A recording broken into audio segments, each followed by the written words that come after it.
Mid-fight, she paused for only a second, a girl in the crowd catching her gaze. Her eyes were dull, her hair a dirty blonde, utterly ordinary. Except for her stare. It was the type she hadn't seen in years, not since leaving her childhood home. It was a look they all had once, drilled into them through every day of training. Intense, fierce, and concentrated. The type that felt like daggers pressed into the skull. For a split second she stared, and in that instant, a gloved fist broke her nose. Blood leaked from her left nostril and dripped just off the center of her broken lip. Pain throbbed in mounting waves against her skull. Years of training became instant, and without thought, her mind reached for her hallowed icon. 1 second of attention, 1 second wasted, another blow landed, stealing the air from her lungs. It felt almost nostalgic. Of course, it didn't work. Just as bullets need a gun to be fired and a windmill requires wind to spin, a spell demanded the possession of a hallowed icon. Simply having the mana was not enough to actually cast one. A spell could only become real once channeled through an icon, rendering her attempt useless and even harmful. Relinquishing precious ground, she retreated 3 steps away from Rose, a girl as far apart from her as the division would allow. Allison kept her right side forward, her good half, the side with a working arm capable of blocking blows. Her left arm, having long since lost all movement, was kept to her back. She had no way to compare, but according to research, the cheers should sound twice as loud funneled through her ears. It was her animal trait, the sign of a Yatra's inheritance, marking her as neither a raw human nor mage. Some Yatras had a tail or claws. She had the ears of a brown bear. Through those fluffy mounds on her head, she felt those shouts. The cheers and boos included both her name and her opponent's. Paying customers were ecstatic to watch a flesh-on-flesh cage fight, no mana allowed. Permitting a mage her spells was the equivalent of granting a human a battle tank, and it made equally as much sense for the martial arts contest. Not even being at the bottom of the lightest weight class could undo such bias. Dodging the next strike, Allison delivered a kick of her own. It was all she managed before skidding backwards, her back pressing into the cage. It left her nowhere to go, and she had no way to block with only one arm. Allison bent her knees, ducking and weaving around the strike. She stepped in with her own jab, which landed in Rose's stomach. The strike rocked her, sending Rose down onto her back. A tactic, obviously. She looked vulnerable, but Allison knew fighting on the ground meant accepting a grappling contest, which she guessed was probably the fastest way to ensure she lost. She was a striker. It was only natural given her training focused on knives. And with her crippled left arm, even having the skill would not be enough to utilize it. Taking the center of the cage, she waited. They were engaging, which was a sign to the ref. He used his hands to signal them away, giving Rose time to back up. Then he said fight, and they went back in. The moment she was back in range, Allison feinted with a punch, followed with a kick to Rose's shin. It was the 17th of its kind over the 2 rounds, and she knew the payoff was coming. Her opponent went for a wide rear hook, but neither its power nor speed mattered. She wobbled, missing her step and flailing just a touch. It was over right then and there, the ref just hadn't called it yet. Rose overreached, making it far too easy for Allison to get in range, sending an uppercut into her chin. Clean, hard, and powerful, almost enough to flick the light switch. Her legs collapsed beneath her. She wasn't even down, and Allison had already thrown 2 more hits. She only stopped when the ref used his full body to separate her from her opponent. Rose stayed down as cheering erupted throughout the room. Without her glasses, Allison saw only a blur beyond the first row. People rushed into the cage, pulling Rose off the ground and helping her to her feet. Only one person approached Allison, holding out her bottle. Even though he hadn't fought, his hair was not a mess.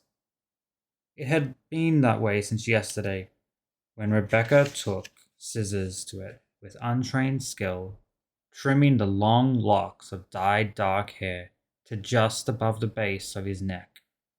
It was permanently messy, unless he spent the time to tame it, something she'd known him to do on only the rarest of occasions. Like switching hats, the ref became the announcer, speaking into a microphone with a booming voice. Your winner, in 2 minutes and 7 seconds of the second round, by a technical knockout, Allison Bright Eyes Keone. As the ref held her hand into the air, the cheering began anew. Unlike the big name competitions, there was just a single camera rotating around the ring during the fight and wheeled in for an interview afterwards. Truly a jack of all trades, the announcer swapped hats again to ask her the common questions the winners always seemed to be asked. Half her answers came with a shrug. The place was amateur league, the audience was sized to match, and she knew she had no career within the sport. Not with one lifeless arm. Besides, fighting was her hobby, if not an addiction, and she had other dreams teetering on the horizon. The moment it was over, she left with her brother at her side, backstage, and through to her changing room. The room was empty save for her school bag.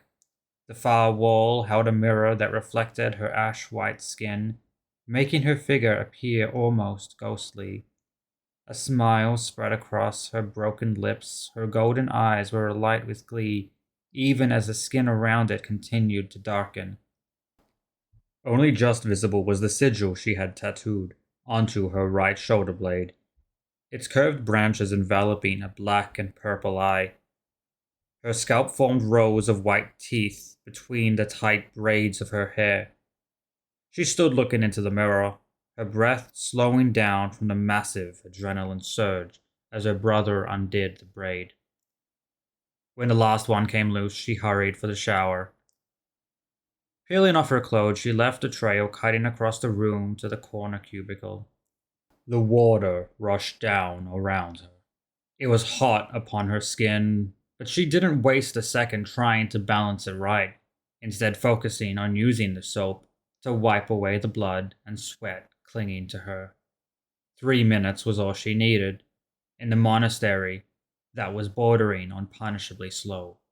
Back then, though, both her arms had been working. There was a flash, some sort of blinking into the sun moment, like the lights had been thrown on in a dark room. It made her falter under the shower, extending the time she spent under the water before turning the knobs and taking her towel. Her change of clothes was left on the shelf in the cubicle. Her bra was on the top, easy to shake out and slip through her right arm. The shelf made dressing somewhat easier, allowing her to hold her left arm and thread the straps around. The lower half was even easier, far less affected by her dysfunctional limb.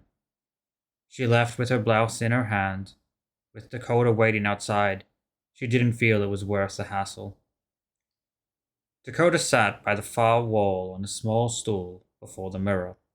His steel snake was coiled loosely around him.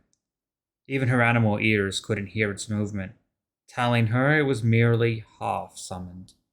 It made sense. The familiar was only necessary when casting spells, an extra piece for added power. Not quite there, not quite not. In that state, it wasn't even under his full control. It was an ethereal snake born as a conduit of his mana, and he used it as a pet. That old voice spoke in her mind, directing her to use one herself. She almost stopped to look around, trying to find where her old sensei was hiding. But it was just an echo, and hopefully one soon to fade. It had been 4 years of absence, and 4 years since she had heard his cold voice. those unfeeling directions. Even now, she heard his list of every reason why she should use a familiar. How they lessen how much mana she would burn with every spell, and how they were an inalienable ally over 100 of her siblings had chosen to accept. But it was not for her, not ever. To sign away the sovereignty to her mana was inexcusable, regardless of any convenience they might provide. It wasn't just the snake. There was someone else in the room, someone she almost forgot in her absence. Their eyes locked as Allison stopped, half dressed in the center of the room, her brother talking to that annoying bitch queen. I am not. The voice resounded in her head, skipping her ears and implanting right into her mind. The girl was beautiful. Her perfect long hair was tied into her ponytail, and vivid blue eyes lit up the dark. Her delicate freckles drew in the eye, and her cheekbones were of the absolute perfect height. Her skin was silk smooth, like it was brand new. To top it off was the amber heart pendant around her throat, the golden resin aglowed, bordered by entwining silver spires. It was the perfect look for the perfect face, and her style didn't let her down. She wore plain white, like always. Plain white blouse, plain white skirt, although plain black shoes. It was as if she was trying to make sure everyone that saw her immediately thought, Angel. She embodied the type of girl every guy wanted, and every girl wanted to be, with only one drawback. And somehow, for some reason, she chose to date Allison's brother, someone who hadn't known what to do with love when it slapped him in the face. Narrowing her eyes, Allison stared at the girl, focusing on her forehead so that she was not drawn into that beauty. What are you doing here? It's not like you to watch me fight. Approaching Dakota no longer felt worth the price, so instead she fumbled into her top where she stood. The only problem was her boots and sling were still at their side, and her ribbon in his pocket. It wasn't just her looks that were near perfect. Even the girl's voice was a sing-song sort of velvet. Can't I see how my friend is dealing with her mending heart? Allison rolled her eyes and relented, taking the steps forward and exposing the back of her neck to Dakota. He reached into his pocket, taking out the ribbon and tied it around her throat, until it was almost so tight as to infringe upon her air, then folded the rest into a bow. Any looser and it wouldn't feel secure. Aside from the soft feel of the fabric, a second sensation rushed through her body as its power radiated through her. We're not friends, and Josie left a week ago. In the mirror, she saw her appearance change before her eyes. The ribbon, her hallowed icon, now finally against her skin, allowed her spell to be cast at last. Her black eye faded into white, her nose realigned, and all the damage her body acquired reversed time by a whole hour, back to her peak shape. Even then, though, she would still be considered frail. For Dakota, it was a scrap of wood, and for Nikita, it was that amber heart. Just seeing it made Allison want to steal it, severing Nikita from her telepathic control. In the end, Dakota stepped in. She needs our help. For a moment she froze, eyes locked on the other girl. Why would you possibly need our help? Did you finally realize you need a personality transplant or something? Instead of taking to her flippant tone, Nikita's voice turned hard. Someone's trying to kill me. What, just now? Took long enough. Allison said it with a smile on her lips, but it didn't reach her eyes. The problem with telepathic brats like her lay in the very nature of telepathy. If someone's thoughts ever displeased Nikita, she could simply replace them with the irresistible urge to lick her boots and serve her tea. Something contrary to that was nothing if not worrisome. Broadcasting how she had read Allison's thoughts, Nikita said, You think I don't know that? You think I didn't try? He got so bad, I told him to kill himself.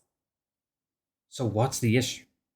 The issue is it didn't stop him, she cried. With one eye, Allison scanned the room for anything she'd left. Nikita, if someone found a way around your telepathy, I'm not stopping them. I'm making them my tutor. Her response came in like subtle wind, chilling her from the spine out. My telepathy worked, it just didn't stop him. Eyes returning frontward, Allison explained, Everyone knows that dead is dead. There must have been some trick. Allison, you were dark attuned, but I just watched you heal your injuries. That should be impossible. So why is this so hard to believe? Clenching one finger around her thumb, she half turned to Nikita. I use a time spell to undo the damage instead of healing it. That is not the same as coming back to life. It's not possible. But you've never tried. Allison blinked. She didn't try to, but she had to stop and gawk. God, I knew you were stupid. That stupid? How would I use mana if I'm dead? It was probably just an illusion. Maybe if you could stop being such a stupid cheerleading bimbo, you'd realize that. It was only for a second, but there was something off when Nikita's lip pulled back. Like that fury was not meant for her face. But all that ended with a swallow. I'm not a cheerleader or a bimbo. God, why are you so mean to me? What did I ever do? Allison didn't answer, just started checking her school bag for anything absent. She could feel Nikita's eyes on her until Dakota spoke and averted her attention. I don't understand how we found you a second time. I thought you were in hiding. Pausing a moment, Nikita shrugged. I was. Until yesterday, I was in police protection. Now you're back. Pursing his lips, Dakota gave a moment's thought. So you weren't using any telepathy, were you? Sure I did. I got some pizza. In unison, the twins sighed. What? Seizing the opportunity, Allison gave the answer she was sure Dakota would, just adding a few insults. Because you left a trace for him to follow like a bloody idiot. Yeah, just get me some pizza. Then someone asks why they made a delivery when there was no order. Someone asks questions, reports it to the authority, and bang, investigation into illegal telepathic activity. Even low-level telepaths know to give people a reason to help. I guess you're that powerful, you forgot to ever actually learn any discipline. What do you mean? His reason was, serve me. Dakota's voice had a clear exhaustion in it, similar to a teacher explaining something simple for the 100th time. It needs to be a reason someone would reasonably have. Make him think he's doing it for a friend who'll pay him back next time. Then make this fictional friend skip town. Nikita sat stock still, a furrowed frown on her face. Huh, was all she said as time ticked away. You might be right. Allison was about to say something. She couldn't remember what. Couldn't remember anything at all. Nothing felt real, like everything after her match had been a dream. It lasted near a minute, her skull feeling like it was about to crack. A blinding light erupted before her eyes, a dizziness that rocked her body. It came from nowhere, and it came hard. Unable to get herself back upright, she slid down onto the floor, using the bench as a backrest to keep herself stable. Through half-closed eyes, she could see Dakota doing the same. When at last the moment passed, she shook away the sudden grogginess. You all right? He nodded. I'm fine. Nikita? She alone remained on her feet, standing still, her gaze absent as she frowned. Her arm moved mechanically towards her nose, her finger curled beneath it. Huh. Blood nose. Frowning, Allison pulled herself back up. Do you get there was a lot? She shook her head. Not until recently. You must be pretty damn weak if hay fever is hitting you before spring even starts. Nikita shrugged.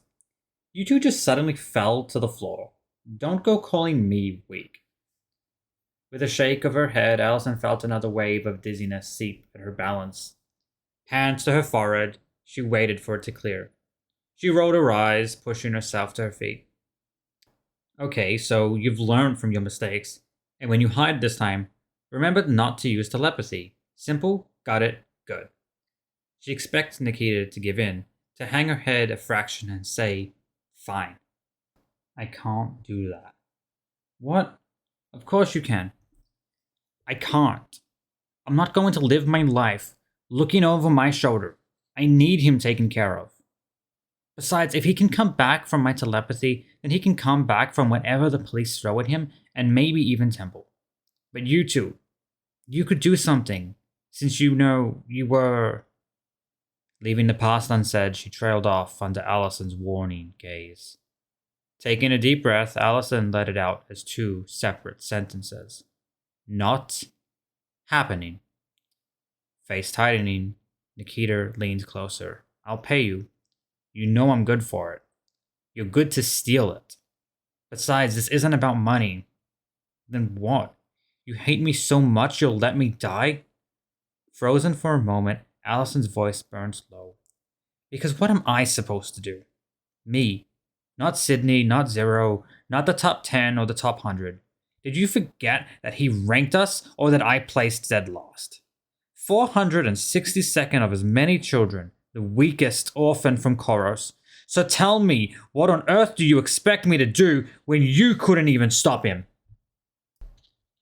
In a slow, even movement, Nikita reached forward. Her fingers curled onto Allison's shoulder. Her voice was almost soothing without its edge. You know that's not true. You're not 462. You're Cell, and nothing is impossible for her. It hit like a truck, that name, those memories. The first time she'd been called it. It was already waiting at the edge of her mind, so familiar during the fight. And Nikita's words had just brought it back. The feeling of blood rushing from her sibling's neck all over her hands and face. It was visceral, feeling as if it was happening again. In a sudden movement, she threw her off. Nikita's arms almost josted. Stay away from my memories! Holding up her hands, Nikita made some sort of peaceful gesture that only served to make her more annoying. Sorry, I didn't mean to do that. Sorry, she repeated with added emphasis. It was an accident, I swear. Saying nothing, Allison stared hard at her. God, you really do hate me that much you'll let me die. That anger wasn't going away. Nikita was annoying, but not that annoying. It was something else. It was the memory itself. The feeling of fighting and training and existing as nothing but one of Sensei's assassins for 14 years of her life that had her burning inside. She had to swallow back the memories, turn around, and look away. I don't want you to die, but I do hate you. In the mirror, their eyes locked, Nikita's a blue deep as the ocean. I hate how manipulative you are. I hate how you invade my mind with less hesitation than thieves breaking into a house. Her eyes glanced at the hair strands that fell before her face, clean and silky with a delicious scent of fresh shampoo. I hate how you avoid responsibility like a plague. And I hate the way you act like you're above everyone else. Once again, Nikita reached her arm for Allison's shoulder, and it was just as soft and smooth as the rest of her. A part of her wanted to shake it off, but she couldn't. Something stopped her, not allowing her to even think about removing that bridge that connected them together. Nikita walked around her, bringing them face to face. Her breath was warm against Allison's skin. Then there were those fingers, reaching up to gently brush her hair. And finally, Nikita's almost breathless whisper, spoken right into her ear. I don't think that about you. If you want, and you help me, I'll even let you have me. Her heart beat like a freight train. She was unable to think, rolling automatically onto her toes and closing her eyes as their lips came so close together. What happened next felt so much longer than just a single instant. Allison's eyes snapped open as she forced an elbow into Nikita just as she had to Rose, eliciting a breathless cry as her lungs collapsed. Dakota shouted, probably even more surprised than Nikita, dashing forward to catch her. "You sick freak!" Allison shrieked. When she stepped again, Allison went all the way back to the wall. Her breath was heavy. She watched with tight eyes as Nikita huddled over, desperate for breath in her brother's arms. She was trying to scream or cry or shout, but no words came out. Dakota's eyes locked on hers with confusion and anger and pain. "Get it out! Get out of my head!" Allison screamed so loudly she almost wondered if someone would open the door to see what was going on. "How dare you make me feel like that? Like I wanted you!" She closed her eyes, but all she could see was Nikita. All she could feel was her skin. It was all she could do to stop herself from shrinking into a ball. Her fists curled so tight it drew blood. The images didn't stop. The feelings didn't end. Her hair this time, her shampoo in her nostrils. Finally, she fell to her knees, squeezing her temples, blood dripping from her palm down her cheeks as she screamed, "Get it out! Get it out! Get it out!" Cradled in Dakota's arms, Nikita shouted just to be heard, "I'm not doing anything." Tears started falling from Allison's eyes, and she honestly didn't know why anymore. "Liar! You're always doing it. You never turn your telepathy off. Always reading, always looking, always after something to exploit. Take off your damn pendant for once. You thought I wanted that. With you. As if.